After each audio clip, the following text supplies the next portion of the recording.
Hi, I'm Melanie, and this is how I became a video content producer at Balanced.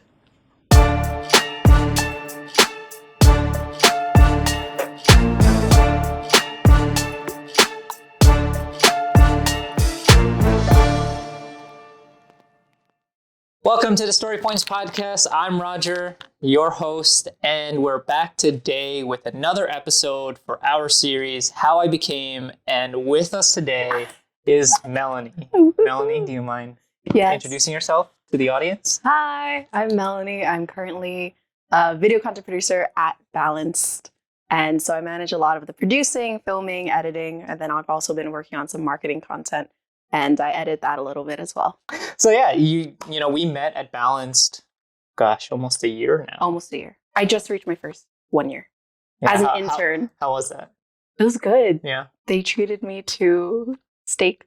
That's the tech startup dream, right? Yeah. You get that free dinner. So before you came to Balance, what were you doing? I was a teacher. I should say that. More excited. I was a teacher. I went to St. Joe's College for an education degree, early childhood, and in speech communications. And so I graduated being able to teach birth through 6th grade. And then so after college, I was a preschool teacher. And 2 years, I taught 4th grade before I transitioned out of education. So is that something you've always wanted to do, was education? Yes, for a little part of my life, I think. I decided I want to be a teacher in middle of high school. Mm-hmm. And I realized I do have a strength with kids. I do have a strength with creating rapport with them, building a relationship, and then teaching them content through that. But I think as I became a teacher and started doing it, and plus I also finished my first year of teaching 4th grade and COVID hit. And so I did the second year of 4th grade, all hybrid, mostly remote, but all hybrid. What was that like?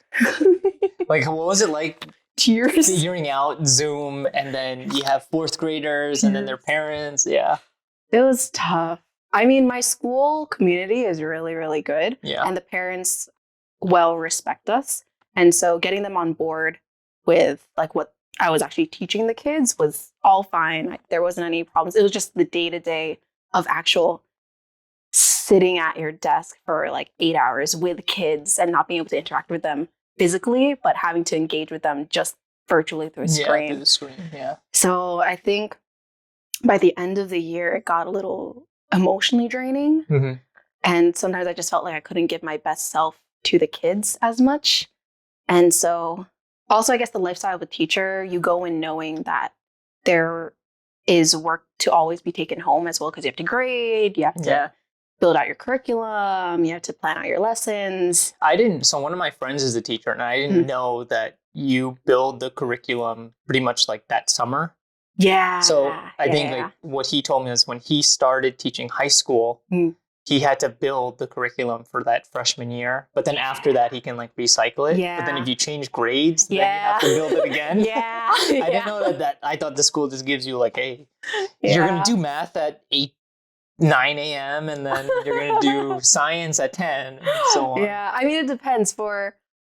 We get to choose, there's a lot of liberty there of when we think our content should be. So I personally enjoyed teaching math in the morning because that's when the kids are most awake and ready to learn. But otherwise, the school just gives you the curriculum and then you plan out when you teach and at what time, and just. Do you always call it content, or is that just because you started doing video? It's PTSD. I just say lesson plans and curriculum. So how did you get into video production? Was it Zoom? No. To be fair, so video editing wasn't something new for me. I think I started video editing back when I was in middle school. Yeah. And it was because my brother and sister also video edited. And the way that they got started, which impacted me, was they started editing AMVs. You know AMVs? The animated videos. Yeah. And that was what YouTube was for. Yeah, this is when YouTube was very early. And so I'll always remember my sister edited an AMV for Inuyasha, and she used the I'll Make a Man Out of You from Mulan. Yeah. And it was just very cool. It's a very cool video. And then my brother made one for Naruto and Death Note. and then he used like this crazy like orchestra music and stuff, and they just both edited. And then I remember when they showed me those videos, like, Were you using Windows Movie Maker or no, iMovie? I think my sister made hers on Windows Movie Maker, but my brother used Sony Vegas. Do you know Sony Vegas? Yeah. Because my cousin would use the same tool to do the same thing. Yeah, so. Sony Vegas was like I was like, that's so cool. How'd you do that? And he was like, this program. I'm like, holy crap. And then later on, I wanted a Sony laptop so badly. Later on I find out like Sony Vegas is hardly like the industry standard.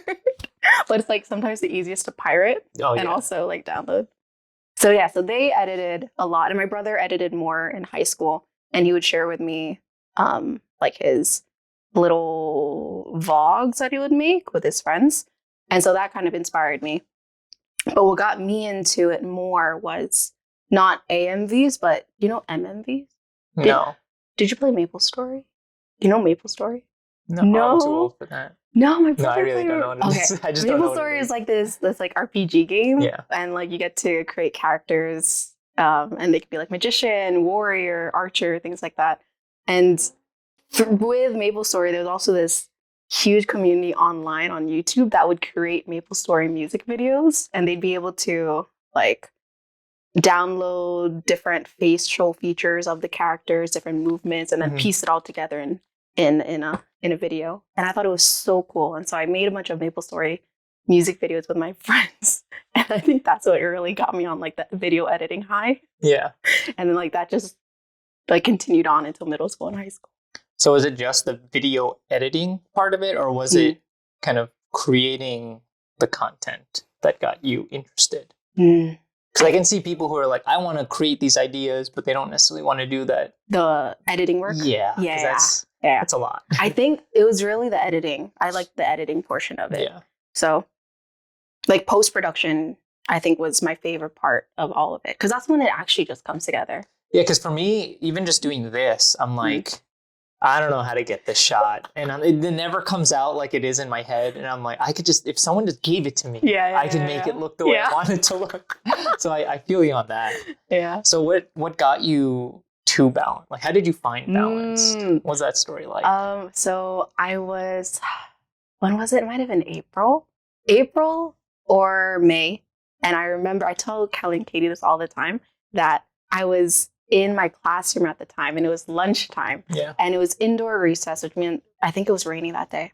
And so I had put on Series Unfortunate Events on Netflix for my students during the lunchtime, because we were reading the books at the time. And so since there was a series of it, I let them watch it during Netflix. And then I was on my laptop kind of like job searching a little bit.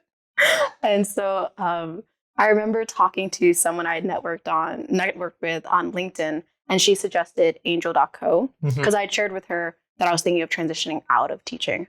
And so I asked her, what's the best way to, transition out of an industry when you don't have professional experience somewhere else? Yeah. And so she actually recommended that.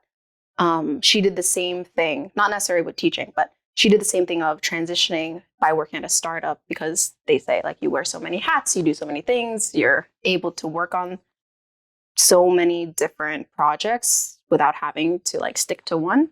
And so she recommended looking at Angel.co. And then when you heard the word startup, did you think of tech at all?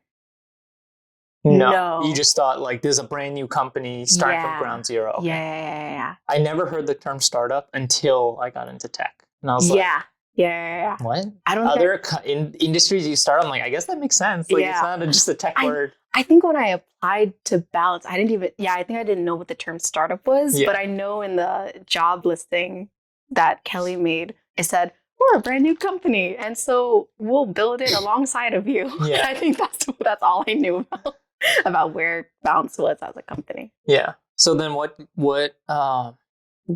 so like why Balanced, I guess. Right. So like you applied, but like was it just you were like, I need to get my foot in the door somehow, so you kind of just took any job? They're not listening. It's okay. Unless no, I knew that I specifically wanted to try video production or do something in the video producing world. And so I remember when I saw that listing, for one, like it was written very well. I tell Kelly and Katie that all the time, that like you could tell that it was written with intent. Yeah. And it was very human. Like it wasn't just like, this is what you'll do, blah, blah, blah. But must have 5 years of experience using Final Cut, whatever. Yeah, exactly. I think she, in it, Kelly had written like, we know nothing about production, so you'd be like the expert on spot or something. And I mean, I knew I had enough experience with a camera and video editing that I'd be able to come in and help. But I always tell them like it was so well written, and like it kind of just like spoke to where I was at the time. And so I applied to it, but with like no expectations of hearing back. And then Kelly was very fast. she got back to me in like a few days. Yeah. We set up the interview. And it was just such a casual conversation too. I remember when Katie reached out to me, it was like 10:15 at night. I just got back from playing tennis. And I was like, why do I have an email from AngelList? I haven't used that in a while. Did you like update your resume or something? I updated it because I use AngelList to see what's the most trending products, like the trending product tech ideas. And I just want to get a sense of the market, like understand what's going to come out. And that's a good way to find them. And I got a message from her and I was like, I was very passionate about fitness and nutrition. And I'm like, yeah, all right, let's see what she has to say about balance. Do you remember what it said in the email? No, I don't. But I replied. So the point of that story is I replied back, and within like the time it took me to shower, and again, that's like 10 o'clock at night. I was like, oh, I have a reply back. And I was actually like, yeah, I can do tomorrow morning. And then within that time, because the company at the time I was working at was California based, they put a meeting on my calendar for that. I was like, I can't do it. So I messaged her back. And she's like, okay, it's fine. Just tell me when you're available. I'm like, that's aggressive. And we both know Katie's just very straight to the point. Yeah. But I remember that whole experience wrapping up in like 2 weeks, maybe. Yeah. We had our call and then she said, okay, the other co-founder, Katie, will just give you a phone call. And then Katie called me like a few days later. You're telling kids like, sit down. Yeah, so it was like quite the experience. So I liked how it was an internship. It started as an internship. It was an internship. Yeah. It was a 3-month internship. And so at that point, and obviously everything turned out fine because you got the job. But at that point, what are you like? Oh, okay, I'll do this for the summer because you're a teacher and I think you have summers off, right? Pretty sure. Depending. Hot take. Everyone. Well, technically, it depends. Technically, yeah. What by summers off? Do you mean just like time wise? Yeah. Okay. Yeah. Yeah. You just have the time. You might be doing something like building your curriculum for the year or something, but you're that not time. In class every single Monday to Friday. Yeah. That's what I mean. Yeah, because I know like I worked with a few people at Apple who were actually teachers, and they would just come in during the summer, work, and then they'd leave. So. But at that time, did you know when you got the internship, like, all right, if this works out, I'm done with teaching? Or were you like, all right, we'll see? No, I think I was already done with teaching by like May. Yeah. Okay. So you were like, no, regardless, September, I'm going to start. Yeah, so I was kind of going in blind, but I was like, fingers crossed this works out. Because I remember my boss, the principal of the school, coming into my classroom sometime in early March, maybe, because we usually do like he does his rounds of just gauging how everyone is, and so he came into my classroom at the end of the day one day, and he's just like, oh, how are you? Fine, everything's fine, and then he just says, yeah, so expecting that you'll be coming back next year, right? And I'm just like, no, I don't think so. And I think it took him off guard a little bit, and he said, why? What's happening? And I was like, I'm just thinking of trying out something new. And then so I kept him like in the loop during that whole time, just letting him know like I'm applying for these internships. That's very nice, yeah. Yeah, he was very open to it. Did he leave the door open for you to like, hey, if it doesn't work out? Yeah. He was nice. Even through the summer, he texts me right now. Hey, how do you feel about 5th grade? No, he did. He was like, you could have any grade you want. Like, fourth grade isn't the one for you. And I said, no, it's just in general. I'm sorry. But yeah, he was super gracious. So it worked out fine. But yeah, I think that was just, I already committed to that being so you just took the jump. Just took the jump. And just fingers crossed that like the internship would turn full time. For doing that. Yeah. Thank you. I would have to have a backup. Like, I'm not taking jump, I'm not jumping ship. But I do know I did ask, or I think it even was in the job description where it said the internship could turn full time. Mm-hmm. And I think I asked Kelly about that as well in the interview. And she said, yeah, if things turn out well. And I'm like, okay, things will turn out well. It's going to be me. So I think I kind of secured it. So did you made this jump into video production, from teaching to video production full time as like your as a full-time job, obviously. But it's different than doing it as like a hobby.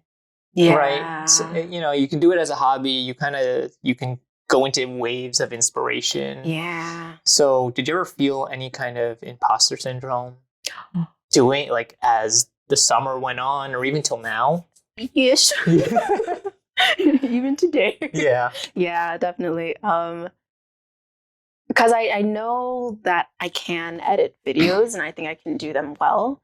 But I also know that film and video is a whole industry. Like there's schools, like our coworkers, they went to film school. And so they have been around all of this for forever. Yeah. When technically all I've known has been education, like professionally. Anime videos. Yeah.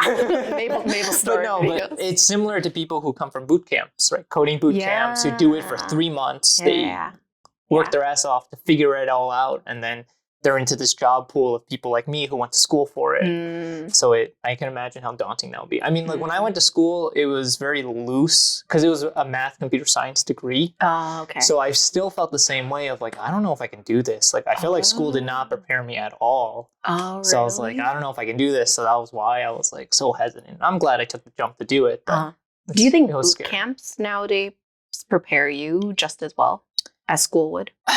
I think at the end of the day, it depends on the person. Because if you're not curious and you really just want to keep learning, then it's not going to, no matter if you come from college, if you come a college degree or a boot camp, it's not going to work out. You're just not going to be happy. You're going to find it like a struggle. So it's like you just have to find that like passionate middle ground of learning and then being able to kind of like give yourself a confidence boost of doing what you know well. Yeah. So when did they tell you this was a tech company? So because you started in June and I started talking to Katie, I think end of June, July. Okay. We were talking for at least a month and a half before you guys were talking a while. I did a full, I got an actual offer. Wait, so you knew that Balance was a tech company? Yes. At that point. Okay. So I'm curious, did they tell you like, hey, we're a tech company and you're making content that we're going to make an app and show it up here? Because I know when I started, you guys were using ClassPass. No, wait, what? Punch Pass. That's what it was. Oh, the days of Punch Pass. To publish all the content. Yeah. So when did they tell you, hey, this is a tech company? I don't know if they've ever told me. I think I didn't. I don't think we're a tech company. I'm learning right now a year in. Because I remember not asking, but Kelly mentioning in that very first interview, she was like, we're not technically a tech company. Yeah. Yeah, I remember her saying that like verbatim. And so in my head, I'm like, okay, we're not a tech company. Like we're just a company. Yeah. Because I don't know. I think at that point, like, you know how tech is really like big now, and in a way it gets like glamorized in videos and which is also why I hate repeating myself, but I feel like it's important. We're a young startup, a young podcast. Yes. But that was why I wanted to build. I was actually after we started, I always had an idea to build a podcast around teaching about tech. I just didn't know what it was. There's a lot out there of like, hey, this is how you code, or this is what you should look out for, and stuff like that. And I was like, I want it to be different. And it wasn't until we were sitting over there and you and M, the very first day where you guys are asking questions about just, I guess it's more like tech culture. And I was like, this comes up a lot. And I was noticing myself giving advice to my brother, to my wife, to other people who are not in tech. And I'm like, why is that not normal culture? So then that's when I had the idea of like, oh, let's talk more about culture and talk about like how you can introduce, how tech is just kind of taking over everything. Yeah. Eventually it's not going to just be like, hey, you work in tech. It's just like, okay, you just work part of a company. Yeah. Because tech is everywhere at this point. Yeah. That's what Kelly had said too. She said, we're talking about a tech company because like tech is just used everywhere too. So she's like, it's hard to label it as well. So I don't think I even realized it then. I think for the whole internship, I was like, it's just a company. I'm not in tech. It was just a company. Did you have like, I don't want to say like, I don't know how to say it, like kind of like blinders on where you're like, oh, wow, everything is like new and shiny. This is like completely different than being in a school and everything is great. Yeah. I think sometimes I even still feel that because I guess now I'm learning that a big like benefit, I guess, with tech is like the flexibility of your schedule. Yeah. Because like there are so many things that I'm able to do with my schedule now working that I would never been able to do when I was teaching. Like take a doctor's appointment. Or even any normal job. Any typical 9 to 5 job. Exactly. Yeah. Like I'm not able to schedule a doctor's appointment at 11 a.m. in the morning when I was a teacher because like where I'm teaching math at that point. And so it's like I was so used to work, the definition of work being like I arrive at this time, my lunch break and my free time is 1 hour at this point, and then I'm done at like 4 p.m., but I still have to work other stuff.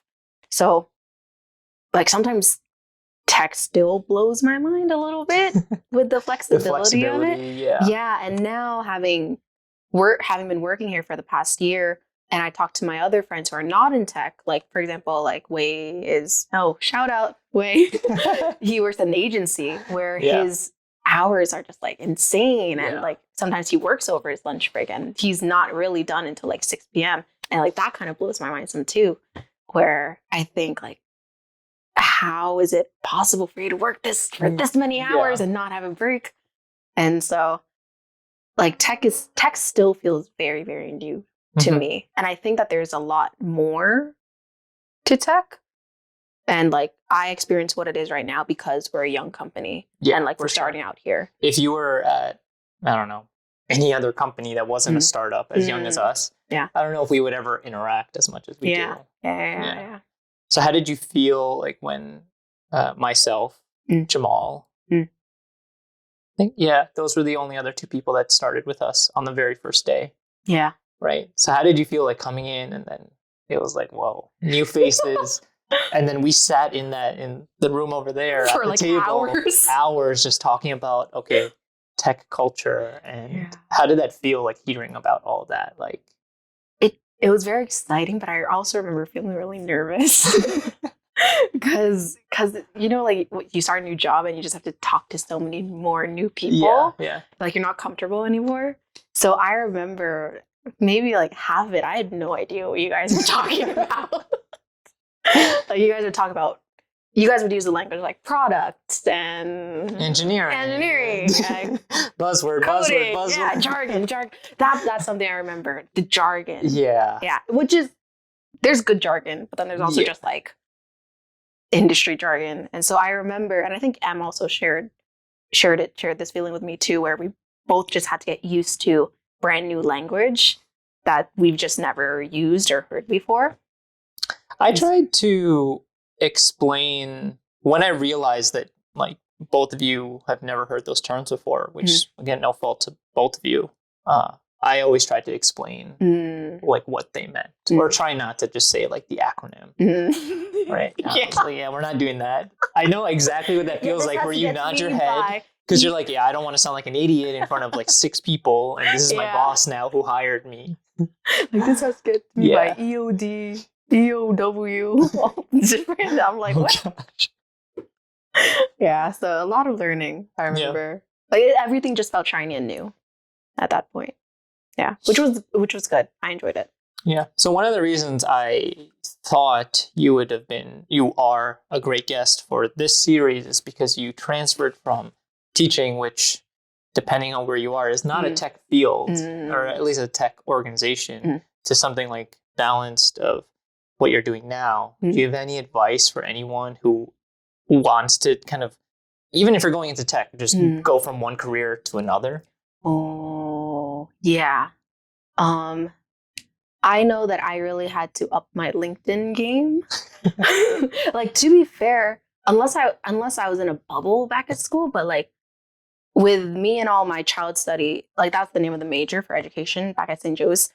LinkedIn we didn't really use it for teaching. Hold on. Hi, everyone.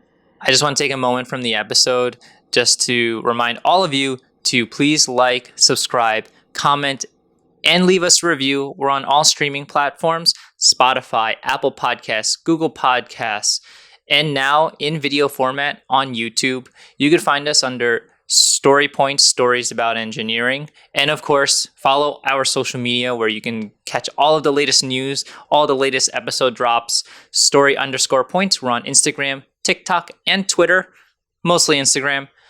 I hope you enjoy the rest of the episode. Any advice for anyone transitioning from one career to another? Yeah. I know those are two completely different ones. Yeah, for one, I knew I had to upgrade anything I had on LinkedIn, because LinkedIn is just, at least for me at St. Joe's, we didn't use it that often for education because every single year we already had student teaching where we'd be put inside schools and classrooms, and that was basically our way to connect with teachers in order to try to secure a job at wherever we student taught. And so we didn't really need LinkedIn. But then I remember LinkedIn is big for engineering, and my wife, she's a nurse, and she made a LinkedIn, and I'm like, why are you connecting with me on LinkedIn? I'm not going to connect with you. You have nothing to my network. Yeah, even for nursing too, you don't really need LinkedIn. You don't need it. So, but sorry, keep interrupting. It's for specific industries. Like, you don't. It's very big. It is big for finance. Yeah, for finance, for business. Yeah, so it's not just engineering. But yeah. So I had to upgrade my LinkedIn, and actually put all the things that I had been doing on there, and also I realized how expansive it is, because it was through LinkedIn that I found like internships. And so prior to Balanced, I had applied to another internship. Funnily enough, it was at an agency in Brooklyn. I think they're like one block away or something. I won't name them. But in around like April, May, I was deciding if I want to go into video production or even like advertising. So I considered advertising, like marketing space. And I applied to this one internship, and it was like a 3-week process, and it was down to me and like this one other person. Like it was insane. But I like worked really hard on my submission, and when I spoke to the people that interviewed me, like we got along really well. And I said, you know what, I got this internship in the bag. I'm gonna be part of advertising. And then like I didn't get it. But the thing is, but then like Balance happened like 2 weeks later, so it's fine. But it was through LinkedIn that I found the internships, which then kind of leads me into the second point of internships is kind of a really great entry point. I don't know. I don't want to say like anything is age related. I feel like I'm still young enough to be applying to internships, because usually internships are for college students. Yeah. But or I mean, you could be like, that one doctor who's in the residency program at like 45. Yeah, that is true. That's just never too. Yeah, it's never too late. If you take anything away from this podcast, it's never too late. Update your LinkedIn. Exactly. But yeah, it led me to internships, which just kind of opens up a really good entry level. Yeah, where the pressure is not too high, and it can lead to a full-time position, which is exactly what happened with Balanced. So LinkedIn, try to find internships, and kind of be open to committing to have to learn by yourself for a little bit. Yeah, I knew that in the summer, I was on, what is it? LinkedIn Learning. Like they have those videos where you can learn different topics. Like similar to Skillshare, but it was on LinkedIn. Okay. And so I remember I took a bunch of classes on LinkedIn and then on Skillshare. Not Skillshare. I think there are other platforms. Oh, and even on YouTube too, just to learn new things and find out if I had other hobbies that I would be willing to go full time into. And so transitioning can be really hard emotionally, but sometimes I feel like if you commit to putting in work, that's already a good enough mindset shift. It feels like you're taking like 4 steps back. Yeah. But in reality, you're taking 2 steps back and then 1 step forward. Exactly. In a different direction. And it's just like constantly doing that back and forth. So you mentioned advertising. I didn't know you wanted to do advertising before the video marketing or video production, But then now at Balanced, what are you doing? Email marketing. So that's interesting though, because that goes into kind of the 2 avenues you were considering, right? Video production to advertising. Yeah. So do you feel like you're only able to experience kind of both roads because you're here at a startup? Yeah, I think so. Because for that advertising agency internship, I had to choose a specific route that I wanted to go into. And the one I had chosen was art direction, which when I was applying, I had no idea what that was. I remember I had to research so much before the interview to like figure out what exactly art direction was. What does that mean? And then I remember after the summer had ended, I had actually looked at the agency's LinkedIn to see how the internship was going, because I think they did like a team shout out. And like I saw the work that the person was doing. And I remember when I saw it, I was like, oh, you know what? I don't know if that really like interests me. Yeah. So I'm glad that I didn't end up doing that. But the beauty of a startup, I guess, is like you get to try so many different things. Like I could do anything. You want to start developing? I'm going to start coding. We don't say the C word on this podcast. No coding. Why? We're programmers. Oh. Yeah, is coding like taboo? We're engineers. Oh, it's a taboo word. That's the good word. Engineer, not coding. Okay. You can edit that out. You can put the curse sound. The beep. No, that's a thing. That's like just a little joke within the podcast. Oh, okay. I don't know why someone said coding, and I was like, for some reason, engineers hate that. They hate it when we're called coders. You're such a coder. It's like, what does that mean? But so you're able to wear different hats. Yeah. So do you think you're going to stick with the marketing? Or do you want to get back into video production? Because for me, whenever I talk to anyone, especially people who come into Balance, and this is primarily for engineering, is like, what are you happy with doing? Right? We're hiring you to do a specific thing, but where do you want to be in 6 months to a year? Yeah. I think I spoke about this with Kelly too, that this past quarter has been really about learning what email marketing is and how to exactly facilitate it.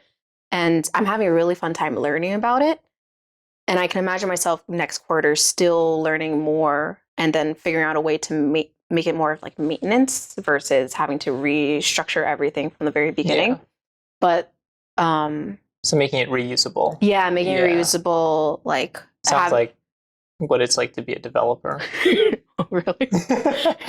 You better watch out. You know, I might not be on the other side. Engineer at Balance, right? Yeah. But with what was it? You made me lose my train of thought. Making reusable templates. Oh yeah. And such. Yeah. So if email marketing team were to ever grow, or just marketing in general, then we already have like a system in place that's just running. And then, however, I can imagine myself wanting to come back to production, but more in the creative space where not necessarily the fitness classes we're doing, but more of like the behind the scenes shoots, or if we have photo shoots and we have video so shoots. More like I'm not going to say the social media, but the content creation to promote the trainers and our brand as a whole, which is it's still marketing. Exactly. But it can be used a little more. Exactly. So it's not like the day-to-day formulaic producing that's going on, but more of everything else that also represents balance. Like we had done a trainer photo shoot back in March, and like my job was to set up all the shots for all the trainers, figure out what angles we were going to do, what their expression should be, what exercises are they doing, and planning all that out was more, I think, like creative producing. Creative producer was my title that day.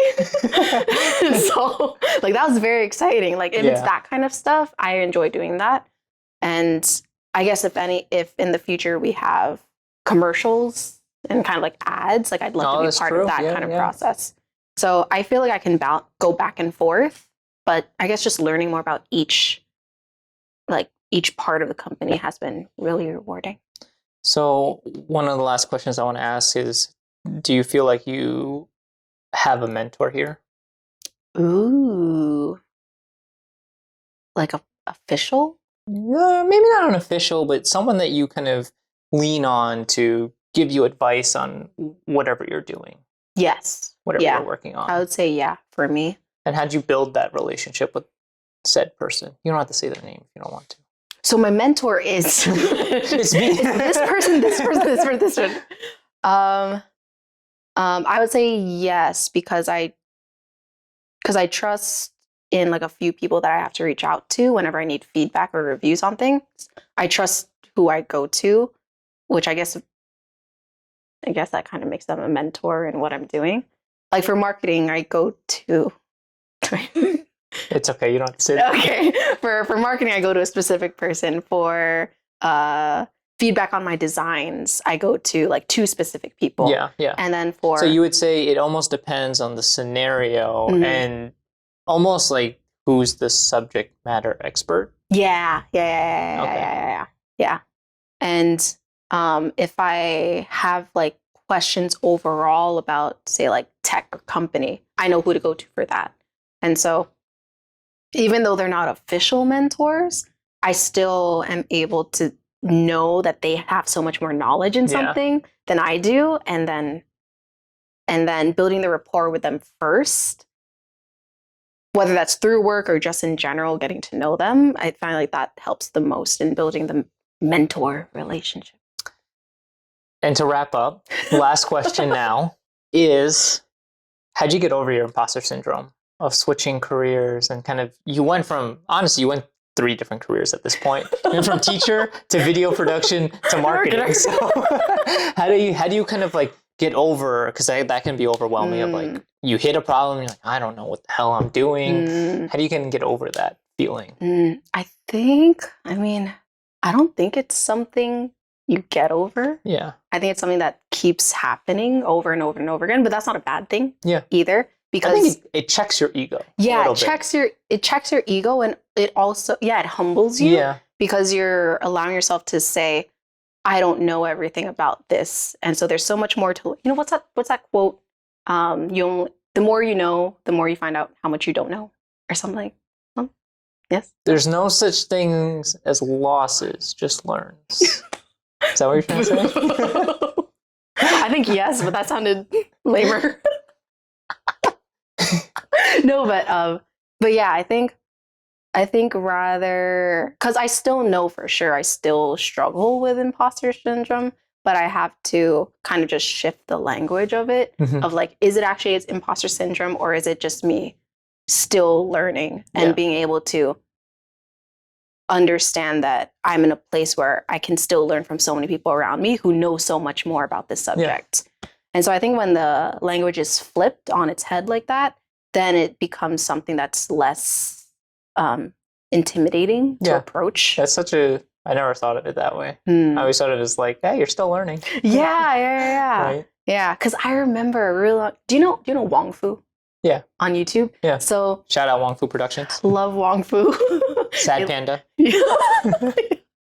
So I remember around this, maybe not this time last year, maybe a few months in the fall this time last year, I had joined a mentorship program that was like specifically for Asian Americans that work in marketing and advertising. And one time Wong Fu was like the special guest. Well, it was Wesley. It was just Wesley. And it was Wesley, and I think Asian Boss Girl was there too. Wesley's the one with the thick glasses, right? Yeah. Okay. He's not the one that like, I think his hair got dyed silver. Ted? Yeah. No, his hair is naturally silver. Is it? Yeah. So did he dye it black? I think he would dye it black. Oh, okay. But then the past few years, he just let it go. Okay, yeah. never mind. Sorry. I'm not sure why it does, but I think that's his natural hair. But yeah, so Wes was one of the guests, and I remember telling them like just a quick like 2-sentence backstory. I was like, I'm an intern like at this company learning video production. It was here? No, it was virtually. Virtually. No, but it was an intern. You were interning at Balanced, and then you. Yes, I was either interning or 1 month into full time. Okay, yeah, that's why I was like, oh. Yeah. And I remember saying, I'm in video production. I just switched over from teaching the past 3 years, and like I've been struggling with imposter syndrome, feeling like I'm not supposed to be here because everyone else knows what they're doing. Yeah. And then he had said something that was really helpful.